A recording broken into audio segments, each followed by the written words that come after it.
Amados amigos, amados irmãos, que a graça e a paz do nosso Senhor e Salvador Jesus Cristo esteja em nossos corações, em nossas vidas. Irmãos, nós precisamos orar. Orar por nosso país, orar por todos os nossos políticos e também nos dedicarmos mais à fé, à esperança, à certeza de que Cristo não nasceu no Brasil, mas Ele ama os brasileiros. Ser cristão é ser seguidor de Cristo. É alguém que segue com fidelidade, muitas das vezes caindo em erros, mas que a sua mente, o seu coração, o seu desejo é de amor, de paz, de ajuda, de dar assistência aos necessitados, aos angustiados, aos enfermos, e tudo aquilo que lhe é possível atender para minimizar o sofrimento ou as necessidades de alguém.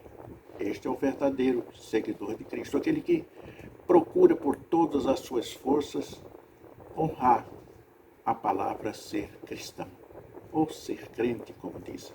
Embora que eu não goste muito desse crente, porque crente é qualquer um. O cristão é de Cristo.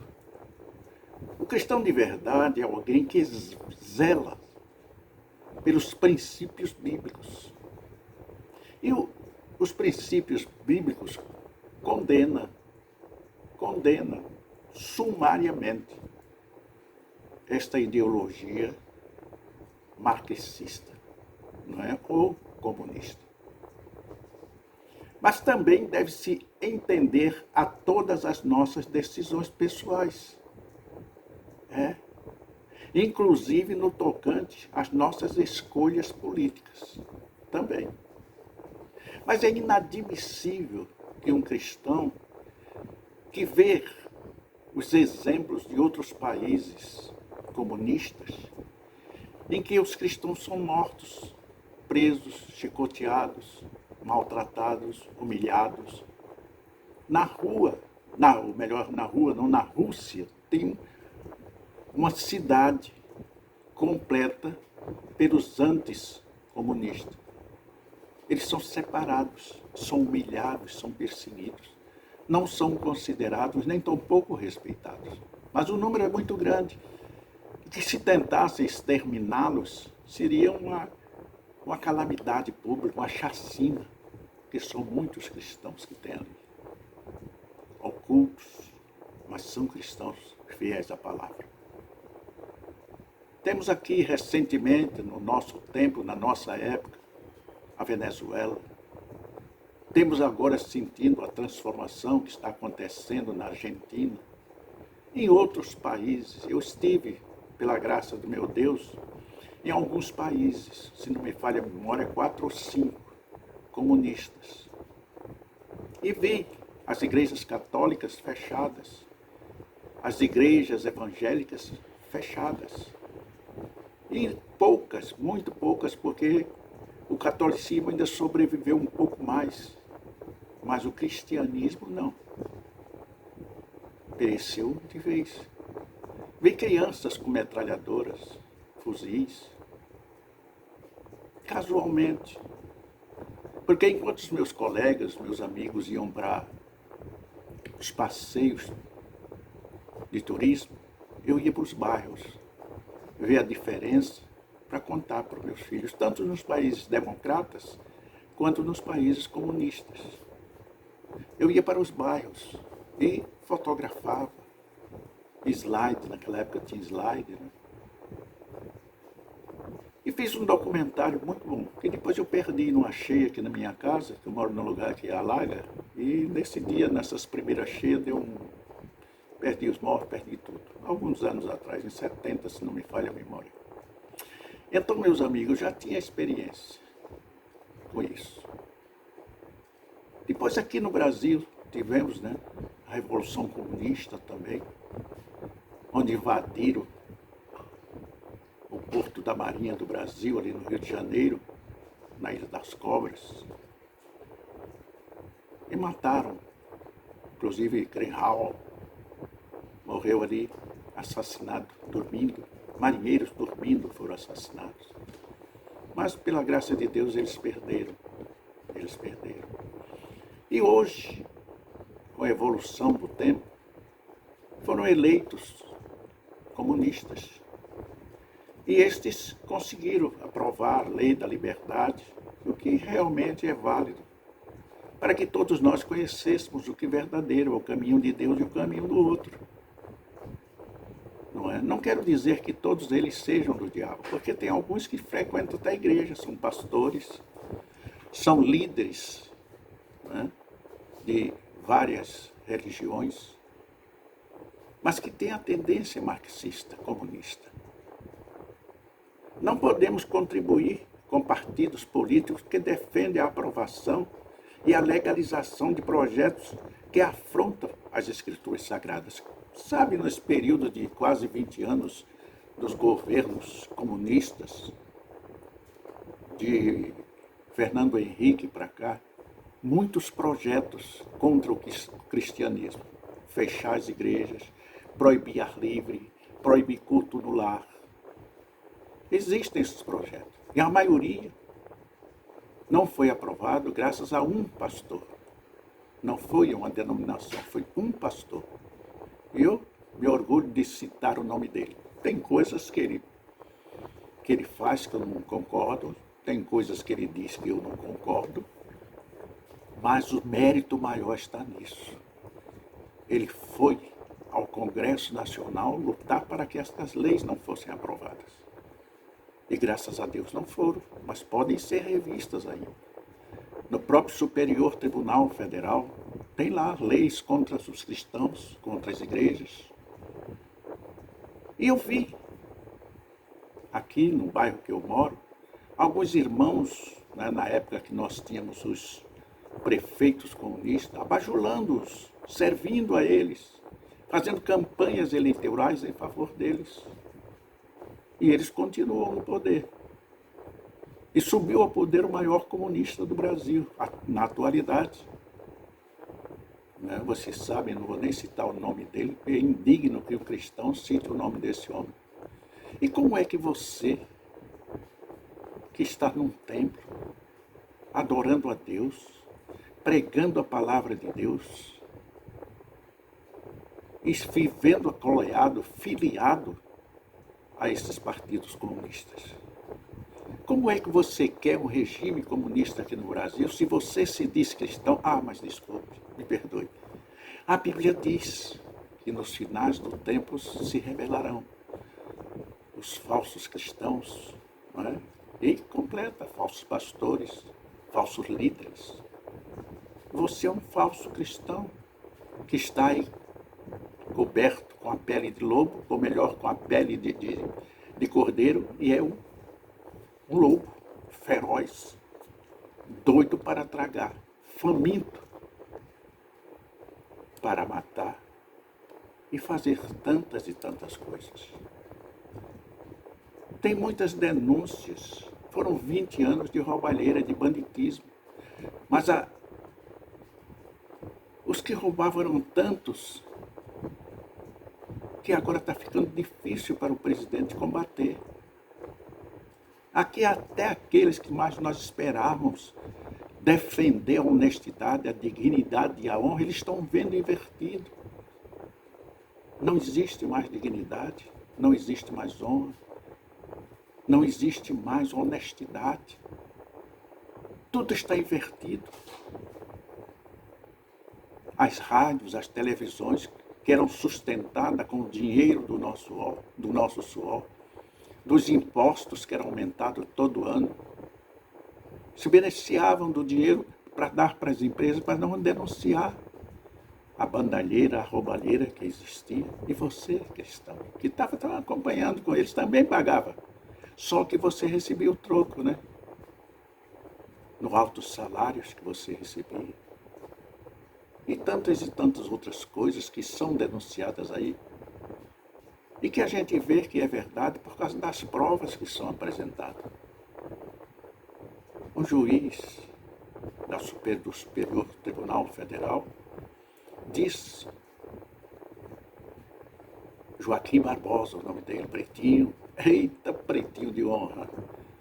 Se aquele homem tivesse ali novamente no Superior Tribunal Federal, que ele estava pegando fogo. E diziam que ele era comunista também, mas ele era íntegro, era honesto. E ele fez uma declaração e saiu no YouTube. 513 deputados. 513 deputados. Todos estavam envolvidos no mensalão, no petrolão. E existem outros nomes também, que são tantos que eu até esqueço agora. Roubos. Mas havia um que não tinha roubado. Somente um dos 513. E o juiz citou o nome dele por completo. Jair Messias Bolsonaro. Quantas e quantas acusações estão sendo feitas que ele está roubando, mas ninguém prova, só diz. Onde estão as provas? Prova. Não estou defendendo o governo de Bolsonaro, que para mim tanto é quanto faz. Ninguém vai me beneficiar. Se me derem algum direito é porque eu mereço. E eles não podem tomar. Se não for, por isso eles não dão. Eu estou há muitos anos sem aumento. O meu salário que mantinha a minha família corretamente já não está dando mais.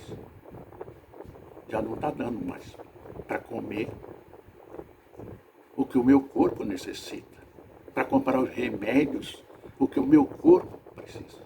O que os meus familiares precisam.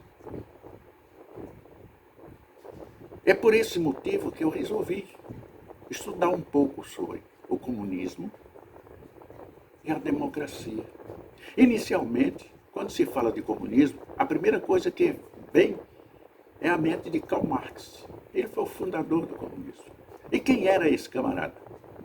Karl Marx era um revolucionário socialista que nasceu em 1818 e morreu em 1883. Ele publicou vários livros durante sua vida, sendo que o Capital e o Manifesto Comunista são os mais proeminentes, os mais conhecidos. Então, para entendermos o absurdo do comunismo, promovidos pelos partidos de ideologias comunistas, temos a avaliar o legado de Karl Marx, que foi o fundador. Observe, meus irmãos. Um exemplozinho pequeno. A Copa do Mundo na Rússia. Se você assistiu, quantos russos foram entrevistados pelos jornalistas brasileiros? Me diz. Um? Não, nenhum. Porque é proibido entrevistar. Se deixar entrevistar. Era proibido, não podia. Se concedesse entrevista, ia para a cadeia. É lei de cão. Lei de cão. Falam muitos das mortes da Revolução de 64, mas os atentados de morte, aqui em Pernambuco, ali no aeroporto dos Guararapes, foram 11 que morreram numa explosão. Nos Correios aqui também. Nos Correios parece-me que não morreu ninguém, mas quebrou toda a vidraça. Karl Marx disse que a religião é o ópio do povo. Você sabe o que é ópio? O ópio é uma droga utilizada desde o Neolítico para o alívio de dores e em cerimônias religiosas, alternando o seu uso entre o tratamento de doenças e o alcance do mundo de ilusões, ou do paraíso. Ele diz que a religião cristã é isso, é o ópio. Vejamos pelo mundo antigo. Encontram-se relatos do uso do ópio em praticamente todas as civilizações conhecidas, egípcias, neopotâmicas, persas, gregas e romanas. Na civilização grega, o ópio era utilizado em ritos religiosos e também por soldados gregos, em solução com álcool, para banir o medo, tranquilizar e dar coragem aos guerreiros durante as batalhas. É um alucinógeno. É um veneno para a saúde, para o bem-estar. Então, meus irmãos, nós temos que conhecer para tomar uma decisão. Se você pertence a um partido com essa ideologia, você não tem condições de estar na igreja. Pastores, mas tem pastores também. Está se cumprindo as profecias. Falsos pastores, falsos mestres, falsos irmãos. É preciso, né? Ao contrário de outros povos que utilizavam o ópio apenas como analgésico, ou durante as cerimônias religiosas. Os romanos consideravam uma arma utilizada em suicídios e assassinatos. É como a cocaína nos nossos dias, é como a maconha. Ou seja, o uso do ópio é algo que já existe na humanidade desde longas datas, há muitos anos, há muito tempo, há muitos séculos. Além do uso descrito acima como medicamento para alívio de dores, não é? Tratamento de doenças e em ritos religiosos. O ópio pode causar dependência física, psíquica, reduzindo a capacidade de trabalho e provocando enfraquecimento físico. É como a maconha, pode chegar à loucura. Pode chegar à loucura. Em outras palavras, o ópio é uma droga que pode causar, mais uma vez dizendo, dependência, fraqueza e loucura. Foi usado como medicamento, tem efeito analgésico, tem efeito tranquilizante. Era utilizado para alívio de dores também. Era usado em ritos, como já foi dito, religiosos. Irmãos, uma vez que já está esclarecido o que verdadeiramente é o ópio, voltemos à afirmação marxista de que a religião é o ópio do povo. O Karl Marx quis dizer, o que será que quis dizer com essa frase? O pensamento de Marx estava diretamente voltado para a sua luta contra a dignidade social mantida pela classe dominante na época. Observe, a família foi destruída nesses 20 anos de governos de esquerda. A família está praticamente destruída, o pai não domina mais os filhos. Os filhos é que estão dominando a casa. Não tem mais o mínimo respeito pelos pais. E os pais estão imunes, amarrados, algemados, perderam a sua autoridade. Porque o filho faz e diz, se vier para mim, eu vou lá na polícia dar uma queixa que você está fazendo, me maltratando. E chega lá, meu filho, até provar o contrário, aquela velha alma que gerou, que alimentou, entendeu? Está se perdendo cada vez mais. Porque ele vai passar por vergonha, humilhações. Ele, Marx, acusava a religião de fomentar ilusões na grande classe oprimida. Sim, porque todos os políticos, eles prometem benefícios, mas só vem mesmo imposto para você pagar. E tudo que ele possa tirar de você, ele irá tentar. Meu amado, é preciso conhecer para tomar uma decisão sábia, para depois não se vir a perecer. Falando de forma bastante explícita, por causa da religião, o povão, classe dominada, aceitava a opressão porque parte dos poderosos, classe dominante, acreditavam que teriam uma vida melhor no mundo vindouro, no paraíso, após a morte. E deste modo, não necessitariam lutar por melhorias significativas neste mundo natural. Assim sendo, a religião teria o efeito de um ópio, levando o povo a experimentar uma sensação analgésica de estar vivendo uma vida utópica, centrada no mundo vindouro, deixando o justo a opressão da classe dominante nesta vida. Agora, a religião. A religião pode ser utilizada para os propósitos descritos por Karl Marx. É claro que sim. Viu, Lula? Lá no Xangô, saiu no YouTube, ele dançando Xangô lá, e disse que quando ele for presidente, aquele pessoal vai para o primeiro plano, vai para o primeiro mundo, porque eu acho o seguinte, que nós temos o mundo dividido. O mundo dos ricos, o mundo dos pobres e o mundo dos miseráveis. Do mundo pobre para baixo tem insegurança, fome, miséria e sofrimento. Minimizado por alguns atos, algumas concessões, mas falta muito em tudo. Em tudo. Se você parar para pensar, eles estão, carro blindado, tudo que é bom eles têm. Mas o que é que tu tem? Em detrimento ao que tu trabalha. Ontem eu vi um senhor conversando. Eu trabalho, pego de 8, largo de 12 para almoçar, pego de 2, largo de 6. E sabe qual é a minha diária? R$ 45 por dia. Em um mês, R$ 1.200. Em um mês, R$ 1.200. É justo? É justo? Então é preciso pensar. O homem está fazendo tudo para o Brasil crescer. O homem está fazendo tudo,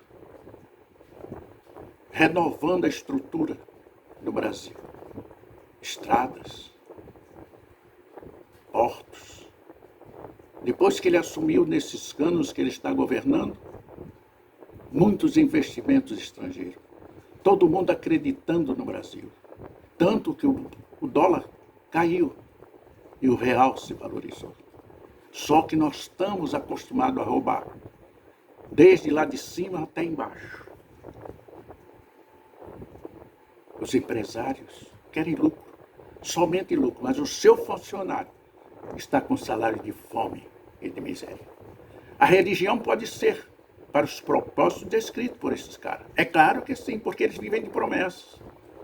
Aliás, há defensores de absurdos como o aborto, por exemplo, que chegam a pregar no púlpito de igrejas evangélicas com consentimento dos líderes de tais igrejas, só para posarem bem na foto durante a campanha eleitoral. Nesse caso, eu nem sei quem é o pior.